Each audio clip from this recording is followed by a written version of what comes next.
नमस्कार, मैं रोहित शर्मा। आप मेरे साथ में हैं दिल से रोहित चैनल में। दोस्तों, जाहिर तौर पर कंवरलाल मीणा की सदस्यता रद्द होने के बाद में अब निश्चित रूप से आगामी 6 महीनों के भीतर चुनाव आयोग को वहां पर उपचुनाव करवाने हैं अंता विधानसभा सीट पर। और ये चुनाव ऐसा चुनाव होगा, अब तक का सबसे रोचक कांटे का मुकाबला होगा। भले ही उपचुनाव हो, लेकिन आपने देखा होगा राजस्थान में कुछ महीने पहले जिस तरह से उपचुनाव हुए थे कई सीटों पर, वहाँ पर भी कई सीटों पर कांटे का मुकाबला था, रोचक मुकाबला था। लेकिन उन सीटों से भी ज़्यादा कांटे का और रोचक मुकाबला अब अंता विधानसभा सीट पर होने वाला है। इसलिए उपचुनाव के बारे में मैंने आपके लिए एक विशेष स्टोरी तैयार की है। इसमें कौन कौन दावेदार हैं कांग्रेस से, बीजेपी के, और क्या नरेश मीणा भी यहाँ से चुनाव लड़ेगा, इसके बारे में मैं थोड़ा आगे चर्चा करूँगा। लेकिन इससे पहले मैं चर्चा हनुमान बेनीवाल के एक बयान को लेकर मैं जरूर चर्चा करना चाहूँगा, क्योंकि उनके इस बयान के बाद में एक तरीके से जन चर्चा होने लगी है। राजनीतिक गलियारों में भी इस तरह की चर्चा होने लगी है कि पिछले दिनों जब 25 मई को जयपुर के मानसरोवर इलाके में उनकी जन आक्रोश रैली हुई थी, उसमें बड़ी संख्या में युवाओं ने अपनी उपस्थिति दर्ज करवाई थी। और जाहिर तौर पर कह सकते हैं कि अगर युवाओं में लोकप्रियता के मामले में कहीं ना कहीं सचिन पायलट से को वो टक्कर दे रहे हैं, और कोई बड़ी बात नहीं, सचिन पायलट से वे आगे भी निकल सकते हैं जिस तरह से युवाओं के मामलों को लेकर वो इस समय झंडा गाड़े हुए हैं। लेकिन जब उन्होंने युवाओं की बहुत बड़ी फौज अपने सामने देखी, फिर उन्होंने ये कहा कि अब मुझे यकीन आ गया है कि अगर मैं जेल में चला जाऊंगा तो आप मुझे छुड़ा लोगे। अब ये बयान उन्होंने किस परिप्रेक्ष्य में दिया है? हालांकि आप सबको पता है कि अगर वो जेल जाएंगे तो जाहिर तौर पर कानून हाथ में लेने के बाद में ही पुलिस उन्हें अरेस्ट करती है, इसलिए कानून तो उन्होंने हाथ में लिया होगा ही। और कानूनी हाथ में नरेश मीणा ने लिया था, जिस तरह से एसडीएम अमित चौधरी के उन्होंने थप्पड़ जड़ा। लेकिन जब नरेश मीणा के मामले को लेकर, क्योंकि नरेश मीणा और हनुमान बेनीवाल के बीच में बहुत अच्छे पॉलिटिकल और व्यक्तिगत संबंध हैं, दोनों एक दूसरे का इज्जत करते हैं। हालांकि नरेश मीणा हनुमान बेनीवाल से जूनियर हैं, लेकिन आप सबने देखा होगा कि देवली उनियारा में जब उपचुनाव हो रहे थे, कांग्रेस पार्टी ने जब नरेश मीणा को टिकट नहीं दिया तो एक बार तो चुनाव नहीं लड़ने का उन्होंने मन बना लिया था। लेकिन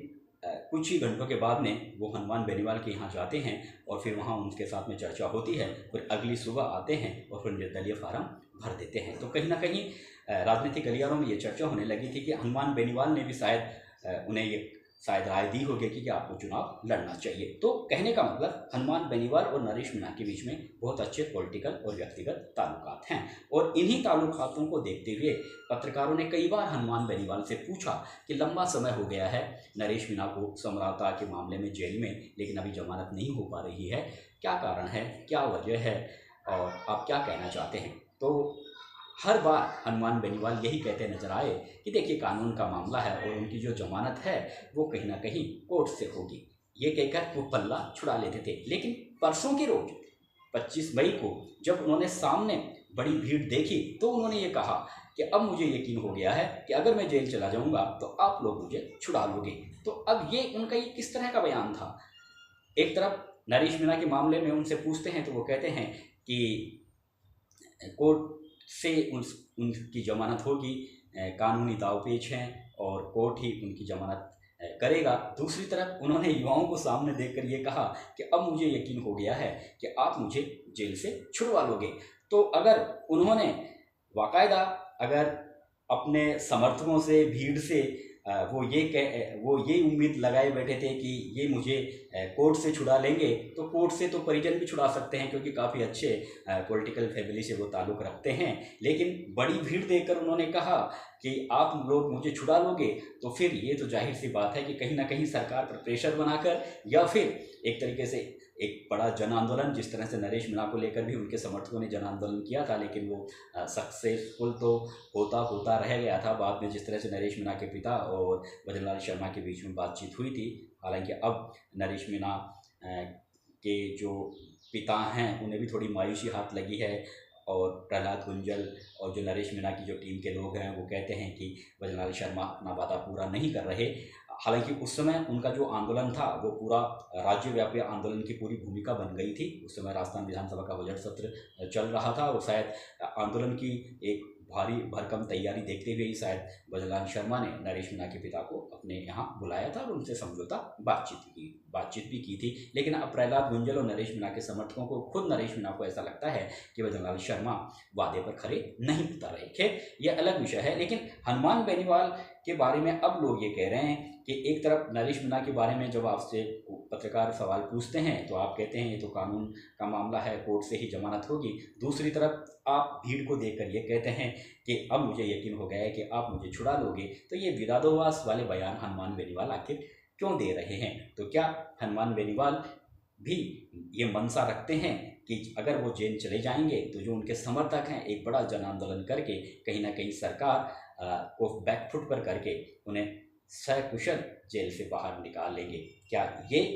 ये उम्मीद हनुमान बेनीवाल के दिल में जागी है? और क्या इसी उम्मीद के सहारे उन्होंने ये शब्द उनके मुंह से निकले हैं? तो अगर इस तरह से अगर सरकार पर प्रेशर बनाकर या बड़े बड़े जन आंदोलन के मार्फत या अपने समर्थकों के मार्फत अगर वो जेल से बाहर निकलने के बारे में अपनी राय प्रकट कर रहे थे तो फिर नरेश मीणा के लिए वो आगे क्यों नहीं आ रहे? ये पीड़ा नरेश मीणा के समर्थकों को सता रही है। खैर, अब क्योंकि ये इस तरह की चर्चाएं होने लगी है कि नरेश मीणा के लिए पूछते हैं तो वो कहते हैं कि कोर्ट उनकी जमानत करेगा, और खुद पर जब बात आती है तो सामने बड़ी संख्या में समर्थकों को देखकर वो ये कहते हैं कि अब मुझे यकीन हो गया है कि आप मुझे छुड़ा लोगे। तो ये जो विरोधाभास वाले जो बयान आए हैं वो आजकल काफ़ी चर्चा का विषय लोगों में बने हुए हैं। खैर, वैसे हनुमान बेनीवाल ये तो कहना पड़ेगा कि लोकप्रियता के मामले में और युवाओं में उन्होंने जो अपनी पेठ बनाई है वो कहीं ना कहीं अब सचिन पायलट को टक्कर दे रहे हैं। और कोई बड़ी बात नहीं, वो सचिन पायलट से अगर इसी तरह से वो मुद्दे उठाते रहेंगे युवाओं को तो वो आगे भी निकल सकते हैं। अब बड़ी बहस ये भी छिड़ गई है कि युवाओं में ज़्यादा लोकप्रिय सचिन पायलट है या हनुमान बेनीवाल। इसके बारे में फिर से अलग वीडियो में चर्चा करेंगे। लेकिन आज जो बड़ी स्टोरी आपके लिए है वो यही है दोस्तों कि अंत में अब देखिए, उपचुनाव 6 महीने के भीतर होंगे, 2 महीने में होंगे, 3 महीने में या 4 महीने में या 5 महीने में, अभी कोई क्लियर नहीं है। चुनाव आयोग ने कोई तारीख तय नहीं की है, लेकिन चुनाव तो 6 महीने के भीतर होंगे। इस दौरान अगर नरेश मीणा की जमानत नहीं होती है तो और कोई कानूनी अड़चन सामने नहीं आती है तो जाहिर तौर पर कहा जा रहा है कि नरेश मीणा अंता से भी चुनाव लड़ेंगे। उसकी एक ही वजह है, उसकी वजह यही है कि वो कहीं ना कहीं प्रमोद जैन भाया को राजनीतिक दुश्मन के अलावा एक तरीके से जो व्यक्तिगत खटास भी ज़बरदस्त है प्रमोद जैन भाया और नरेश मीणा के बीच आपस में। और आप सबको पता है कि प्रमोद जैन भाया भी आड़ोती अंचल के काफ़ी कद्दावर नेता हैं, 2 बार मंत्री रह चुके हैं, अंता से 2 बार विधायक रह चुके हैं, 2008 में विधायक रह चुके हैं, 2013 में विधायक रह चुके 2018 में विधायक रह चुके हैं और दोनों बार ही गहलोत सरकार में मंत्री भी रहे हैं। और उनकी जो पत्नी हैं वो जिला प्रमुख हैं और बड़े बड़े यानी शांति धारीवाल जैसे नेता भी उनके इलाके में अपनी राजनीतिक दम दिखाएं, ऐसी वो हैसियत नहीं, अपनी हैसियत वहाँ पर इस तरह की हैसियत नहीं दिखा सकते। कहने का मतलब उनकी एक अलग रुतबा है वहाँ पर हाड़ौती अंचल में। लेकिन अब जिस तरह से लोकसभा चुनाव में नरेश मीणा और प्रहलाद गुंजल के बीच में जो गठजोड़ बना और जिस तरह से वहाँ पर उन्होंने फील्डिंग जमाई लोकसभा चुनाव के दौरान, तो वहाँ पर एक ज़बरदस्त गठजोड़ बन चुका है पूरे हाड़ौती अंचल में। उसमें नरेश मीणा खुद 12 जिले के रहने वाले हैं, इसलिए अब लोगों का ये कहना है कि ये जो अंता विधानसभा सीट है वैसे ही वो जनरल सीट है, लेकिन वहाँ पर एससी के मतदाता ज़्यादा हैं, दूसरे नंबर पर एसटी के मतदाता हैं, मुस्लिम मतदाता भी वहाँ अच्छी संख्या में हैं, माली मतदाता भी हैं और करीब करीब सभी जातियों के वहाँ पर मतदाता है, इसलिए जनरल सीट वहाँ पर घोषित की हुई है। और अगर देखा जाए तो चुनावी इतिहास देखा जाए तो मेरे ख्याल से अब तक वहाँ पर पिछले अगर 7-8 चुनावों का हम जिक्र करें तो वहाँ पर शायद 3 बार बीजेपी चुनाव जीत चुकी है और 4 बार कांग्रेस पार्टी वहाँ से चुनाव जीत चुकी है। लेकिन ये जो चुनाव होगा उपचुनाव, अभी जिस तरह से आपको पता है कि कमललाल मीणा पहले मनोहर थाना से विधायक थे और 2023 के विधानसभा चुनाव में भाजपा ने उन्हें अंता से टिकट दिया और फिर उन्होंने प्रमोद जैन भाया को कांटे की टक्कर में करीबन 5000 वोटों के अंतर से हराया। मामूली वोटों का अंतर है, इसीलिए प्रमोद जैन भाया अगर कोई कानूनी अड़चन उनके सामने नहीं आती है तो अव्वल तो प्रमोद जैन भाया ही वहाँ से चुनाव लड़ेंगे कांग्रेस पार्टी के टिकट पर, क्योंकि राजस्थान कांग्रेस के अलावा दिल्ली में बैठे कांग्रेस पार्टी के तमाम सीनियर नेताओं में उनकी बहुत अच्छी रेपुटेशन है, बहुत अच्छी पकड़ है, इसलिए वो टिकट और पार्टी उनके परिवार से इतर किसी को टिकट देगी भी नहीं। और अगर कोई कानूनी अड़चन सामने आती है, जिस तरह से आपने देखा होगा कि हाईकोर्ट ने उनके अपील को खारिज कर दिया था, उनके खिलाफ कोई 1.5 दर्जन मामले थे उनके और उनकी पत्नी के खिलाफ, उन मामलों को निरस्त करने के लेकर उन्होंने जो प्रार्थना पत्र लगाया था उसको हाईकोर्ट ने खारिज कर दिया। तो आने वाले समय में अगर कोई कानूनी अड़चन सामने नहीं आती है चुनाव लड़ने में, तो जाहिर तौर पर कांग्रेस पार्टी प्रमोद जैन भाया को टिकट देगी। और अगर कोई कानूनी अड़चन आती है और तो